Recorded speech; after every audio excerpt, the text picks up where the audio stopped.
Hey everybody, welcome back to Mic'd Up with Amulika. We have a very special guest today. She is a senior from Macon, Georgia.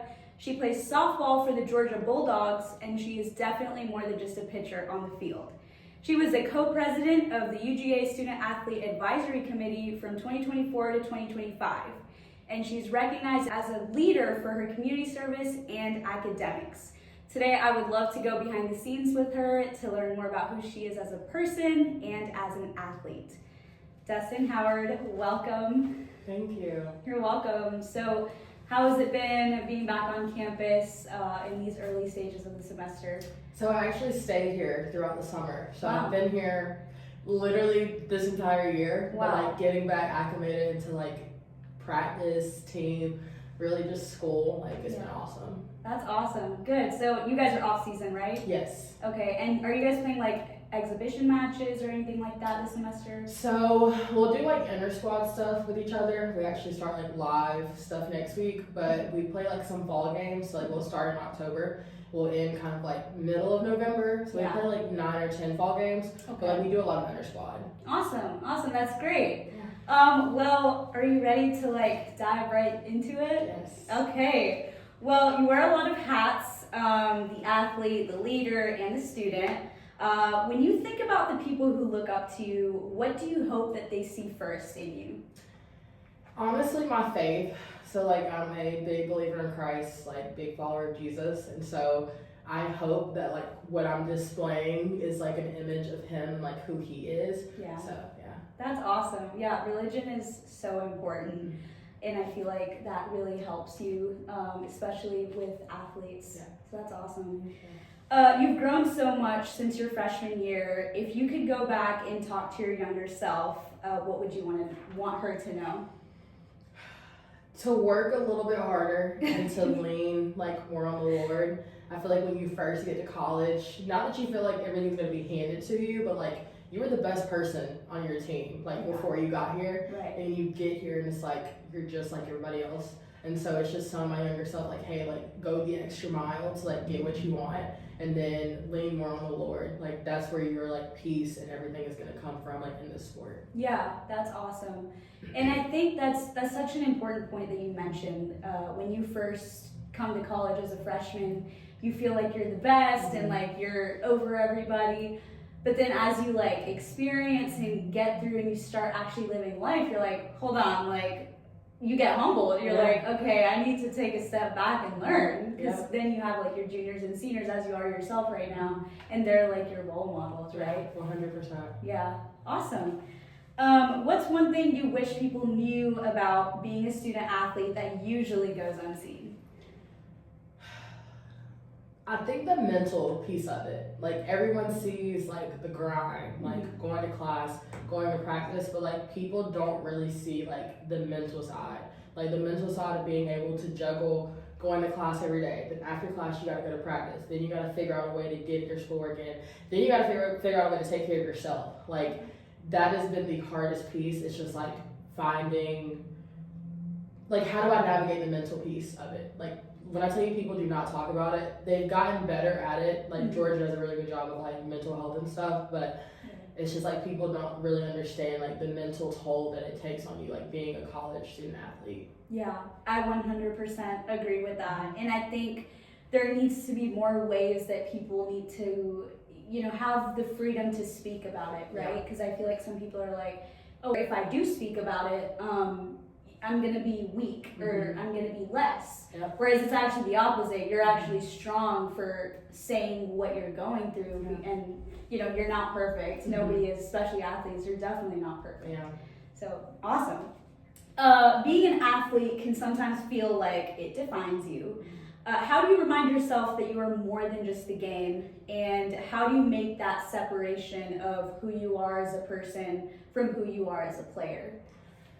Unfortunately, because of like the journey that I've had with softball, like it hasn't been like all sunshine and rainbows. Of course, like when I started out, it was super fun, and then when it came time to like go to college, all those type of things, I'd say around like 13, 14. Like at one point, I quit for like a year. I was like, no, I'm never gonna play softball again. I've never let the game like define me, because at one point like I hated playing softball. So Yeah. it's like, why would I want to be defined by something that I hate? Yeah. And at the time, it was a negative, but it's turned into a positive because when I think about softball, I think about my sport. It literally does not define me. Like, the Lord is the only thing that defines me, and like I'm 10 toes down on that. Yeah. Like, people will ask me all the time, like, are you sad that like you're a senior? And it's like, yes, I'm sad, but like I know like my last game, like it's going to be okay because there's so much outside of softball. Yes. So allowing the sport to define me has never been something that I've struggled with, and I feel like honestly that's kind of like me being an anomaly because like most of the people that I'm surrounded by, like yes, we all eat, sleep, breathe, like softball, but like for me, it's just like this is just something that I do. It's not something that I am. Yeah. So I feel like I've always just like softball is just not. It does not define me. Have I had moments where like I've let the game become bigger than what it is and like wear it on my shoulders? Yes, but I just know like softball is just not who I am. It's what I do. Yeah, 100%. And you're so right for saying that. And I think it's so brave to recognize that you needed a break and you took that 1 year off. Yeah. Whereas a lot of people feel like, oh, what are other people going to think if I take a break? Mm-hmm. Or will I be able to come back? Or I don't know, all kinds of things, you know, where you took that break and you put yourself first. Yeah. So that's really brave, and Thank you. I'm glad you did that. Thank you. Yeah. Has there been a time when people doubted you, whether it was coaches, teammates, friends, and even family, if it is, and how did that affect you? I've never really like seen people doubt me, honestly. Like, yeah, I wouldn't say I have. I will say I did get my first hate comment, like during the spring of this year. Oh no. And that was probably like the only time that like I've seen doubt from like the outside. Mm-hmm. And like, did it consume me for a few weeks? Yes, because I'm like, why is this random person like leaving hate comments on my Right. post, like whatever.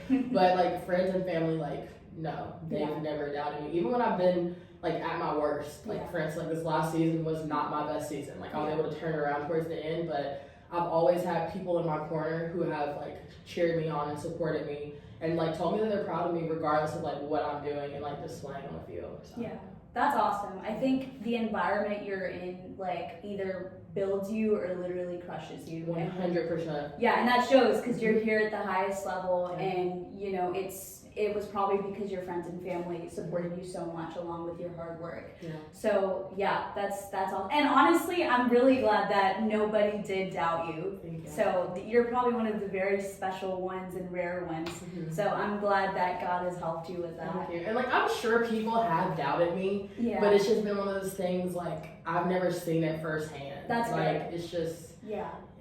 I'm glad. thank you.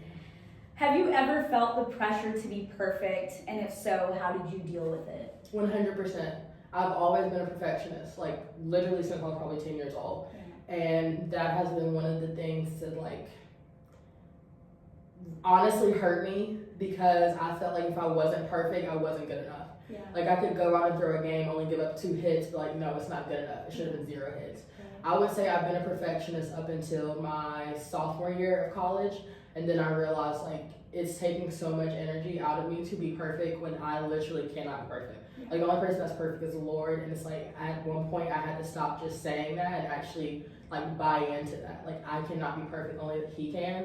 So I feel like that's like how I was able to like cope with it and get over it. Of course, I've always had like my family in my ear telling me that Destin, like you can't be perfect, like you're doing the best that you can. But that wasn't good enough for me. Like I had to like finally like believe it and like see it for myself. Yeah, for sure. And I can totally relate because I'm a perfectionist myself. I'm glad that you're able to realize and get out of it quickly. I still am struggling with that a little bit, but it's honestly, I feel like is the toughest thing for athletes because there are so many, I would say it's probably a 99% chance that every athlete is probably trying to be a perfectionist. Yep. And it's almost impossible, whether it's softball or tennis or football or any other sport.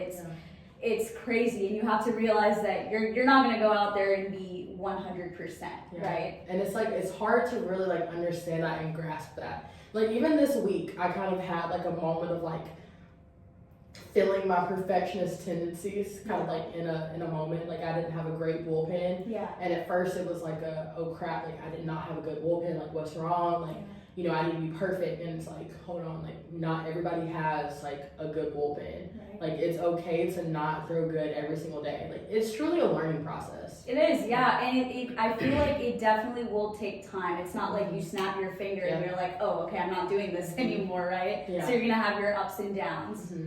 Awesome. What's the biggest why behind why you do softball and life in general? My biggest why for why I play softball, if I'm being honest, is just because I know I have a God-given talent.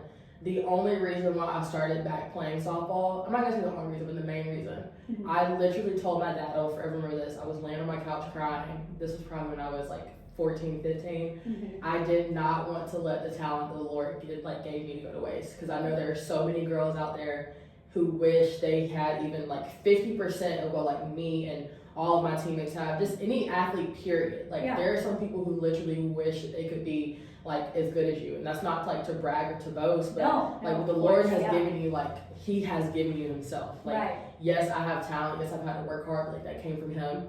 And so just knowing that He gave that to me, I did not want to waste it. Like that's why I went back to softball. It was like literally, how could I waste something like the greatest person in the world has given me? Like no. So that was like, that's literally my why, like why I play softball, is because like the Lord, like I can't let the talent that He gave me like go to waste. And like I do love softball. That's another thing that like I had to develop a better relationship with it in order for me to come back. So Awesome. That was probably one of the best whys I've heard yet. So that's amazing. And honestly, even recognizing that, like, this is my talent, you know, this is why I'm born. Mm-hmm. So, you know, recognizing that and not letting it go, that's amazing. Thank you. Yeah. What is one thing that you had to let go for softball? What do you mean?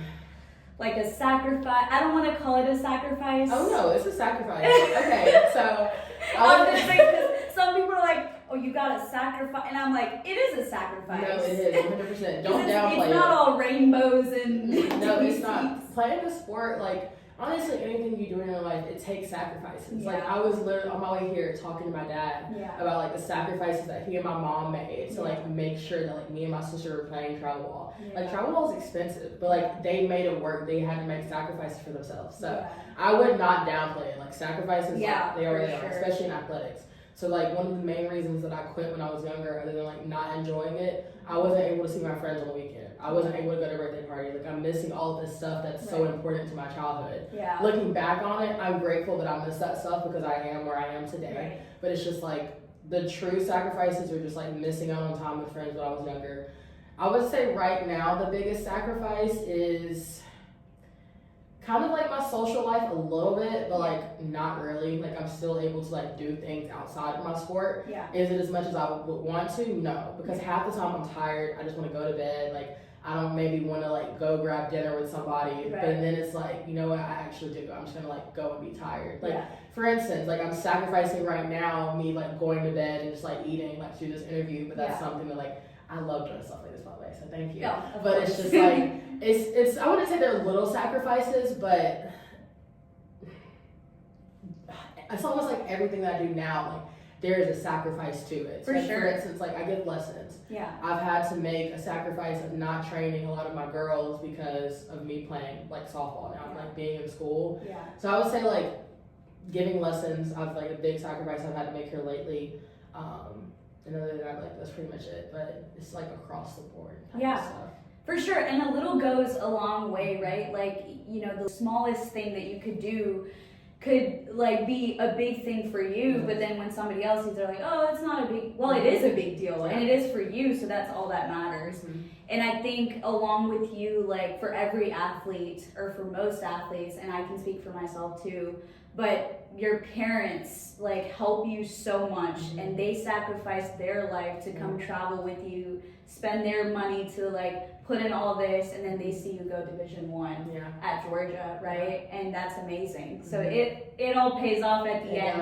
It does. Like my parents, they don't miss games. But like if my parents miss games, like my freshman and sophomore year, it's because they were watching my sister play at her college. So it's not like they were just like at home, just like chilling on the couch, like no, they're going to watch another kid, and then the next day or the next weekend they're back with me. So it's just like they were always on the road, like traveling to watch us. I'm not gonna say putting their lives on hold, because like what else better could they do than watch me play? Of But course. it's just like we both like had to make like sacrifices like Yeah. somewhere, but it does all pay off. For sure. Yeah. Awesome. Well, thank you. Those were amazing, heartfelt answers, and I enjoyed listening to them. So we're gonna switch up gears just a little bit to get into some fun. We're gonna do a quick rapid fire round. Okay. Do you know what that is? Yeah, so you just go. Yep. Okay. You just answer as fast as you can. Okay. All right. So if you could have any superpower on the field, what would it be? On the field, teleport. Nice. Good one. Most unusual pregame ritual. I don't have any unusual ones. Like the only thing I do before a game is pray. Okay. That's fine. One song that would surprise your teammates if they heard you listening to it. Putting you on the spot here. I don't know. I feel like I listen to like all the music they listen to. Maybe like something in the orange, but like what's his Zach Bryan or whatever. Yeah. What's his name? Yeah. Yeah, country. Yeah, probably country. Okay, fair enough. What's a movie you binge watch? Movie I binge watched this Christmas. Oh, that's such a good It's movie. amazing. One word to describe your energy off the field. One word to describe my energy. I hate to say energetic. I can't say energetic. I would say passionate. Okay, Passionate. I like that. Pitching or hitting? Pitching. Music loud or silent before a game? Music loud. I like that. Team dinner or solo snack? Team dinner. Coffee, tea, or energy drinks? Oh, That's a tough I've gotta go energy drink. Fair. And last one, an emoji to describe your career so far. The one with like the praise hands. Yes, Yeah. I like that one too. Awesome. Well, thank you so much for being here today, for your time, and for your heartfelt responses. They were great to listen to. Thank you. I hope that you achieve everything that you put your mind to, and best of luck. Thank you. Thanks for having me. I really enjoyed this. Yeah, of course. Thank you.